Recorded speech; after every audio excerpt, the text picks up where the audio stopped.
Hello, my archvies of chaos. It's your king and knight, It's About Time EX Turk, bringing you Final Fantasy stuff, Final Fantasy 15 segment. So, what I did with last time in my video about the story of the capital of Gralia, and I did it really good. But there was something that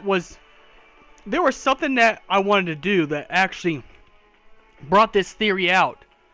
But could it be possible King Regis has met Ideolas Aldercrapt before in his life? Before Kingslave? And I'm gonna say yes. Now, before we tap the keyboards and give ourselves arthritis, listen to my reasonings. First of all, Regis is the one who established the barrier over Insomnia. So his father did not create the barrier, Morius Lucius Caelium.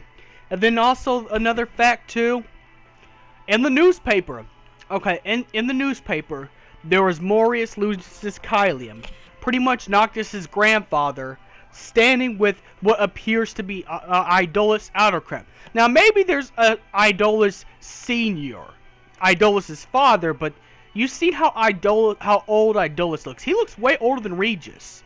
You know, Regis looks like a young man to Ideolas. If you've seen him in Kingslave and seen him in Final Fantasy 15, Ideolas is well in his at least 80s or 90s, and Regis is in his 50s. So, I think it could be possible Ideolas was 50 years old when Morius Lucius Caelium was the Lucius Caelium king. Now, the reason why Regis has trust issues about the Niflheim Empire, though he can't do anything because he's too old, is because he probably saw the Niflheim Empire betray his father and started several wars. Hence why Regis had to use the ring's power and the crystal's power to create a barrier. Hence why it aged him greatly, because how cursed the ring of Lucii is to even call up on the power.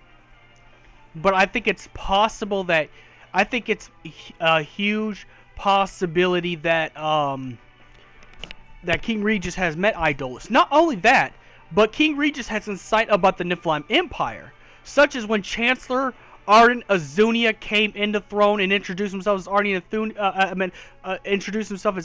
Arden Azunia. Sorry, I'm talking too fast. And once you introduce himself as Arden Azunia, Regis said that's pretty bold. You know, an Imperial Chancellor from Niflheim, the enemy country. You know, that's pretty bold, meaning that he knew that Arden was Chancellor of Niflheim. Even though it's going to be well known. But as the Chancellor of Niflheim, he gets to go everywhere Ideolas goes. It gives him special privileges because he's pretty much an advisor to Ideolas. Even though really he manipulated Ideolas, he was kind of an advisor. You know, being the Chancellor and stuff like that. He's the strategist, you know. The pretty much governing position strategist, so he helps Ideolas come up with speeches or anything like that. Because the Chancellor, the Chancellor has those kind of duties. Now, so King Regis would know who Arden is before Kingslave. That's why he was like an Imperial Chancellor with no protection. You must be bold. Meaning that King Regis, knows he can try to wipe out Arden. Of course, but then again, doesn't really know about Arden's immortality. So he underestimates Arden, and that's why Arden comes by himself, because to show you how tough Arden is. But that's not the point. The point is, how would King Regis know who Arden Azunia is besides the fact that it's common knowledge? And even if it's common knowledge, he knows what he does. He knows what he really does. Not everybody knows what the Niflheim Empire does, but King Regis has insight of the Niflheim Empire. You know? It could have been one of Regis's guards or King's men that went to go rescue Baby Prompto out of the Magitex facility that Verstel held him in, you know? So he knows about Niflheim. He knows. Of course, that'd be years later, but nonetheless, King Regis knows about the Niflheim Empire. The evidence is there. There's a picture of what it shows to be King Regis' father, Marius Lucius Caelium, and Ideolas standing next to each other, getting ready to sign a peace treaty. And Ideolas pulls the whole "I want peace" thing, and then pulls a gun out on Marius Lucius Caelium, which they don't ever show how Marius Lucius Caelium dies. So I think maybe Ideolas did kill somebody. It wasn't Regis like it was in Versus 13. I think they changed it around. It was Regis's dad, Marius Lucius Caelium. So King Regis would have the PTSD of that. That's why he says he wished he could fight back when they asked Regis to fight back. But Regis knows he's old and he can't keep up with the Niflheim Empire like he used to, considering he spent all his youth trying to craft a barrier to protect Insomnia. He's too old. Otherwise, Regis would fight back. Regis would. I mean, if this man, Ideolas, is the one who killed his father, you know, staging a peace treaty, because that's what Ideolas is known for. Ideolas is more iconic for staging. In fact, it's the most iconic scene in Final Fantasy 15 and Versus 13. Ideolas sits down to sign a peace treaty with King Regis. Little they know, it was a plan of betrayal and an invasion of Insomnia by Niflheim. And Ideolas is known for that. Ideolas is only iconic for that scene. For that scene alone, gave Ideolas his iconicness. But it could be possible. We didn't get to see Marius Lucius Caelium's death, so we could concur that Regis knows Ideolas killed his father, and that's why he holds such.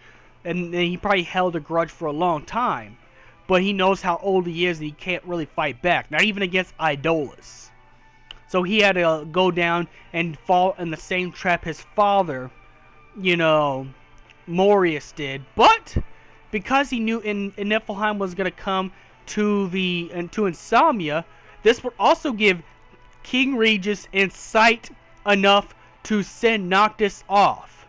Even though Arden suggested it, King Regis was probably going to send Noctis off so he could be away from the attack if it were to happen, just in case Noctis could take the throne, because King Regis knows Noctis is strong. Noctis has even more potential than he does. He even has more potential. And since, Regis is weakened by the Ring of Lucii. Since Regis is weakened by the Ring of Lucii, since he's weakened by the Ring of Lucii, pretty much, he's too weak, and he knows that Noctis is stronger than him. And we're talking about 20-year-old Noctis in the beginning of the game, before the Royal Arms. He knows Noctis is stronger than him, considering Gladiolus' training and stuff like that. And that Noctis was, and even Regis knew that Noctis was going to be the one to end the Scourge and then end the Niflheim Empire. And he did that. That's why he sent.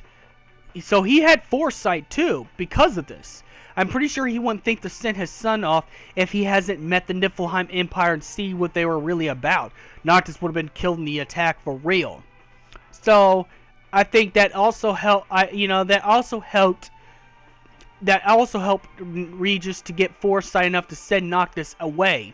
So when the attack does happen and King Regis loses his life, which he does, sadly, that Noctis will be fine to be able to take over the royal family of the Lucius kings, and that Noctis will be the one to save the world, because Noctis is pretty much like King Regis when he was younger, but way stronger because Gladiolus is training, and he is pretty much Noctis is an overpowered character. So, Noctis does the thing that Regis could not do, and that was avenge Marius and every Lucius king before him, and avenge the people that Niflheim, mainly Arden, has hurt. So that's my theory. Let me know what you think in the comments below, and may the crystal be with you. Please like my videos due to the fact that YouTube's kind of screwed up right now, and may the crystal be with you.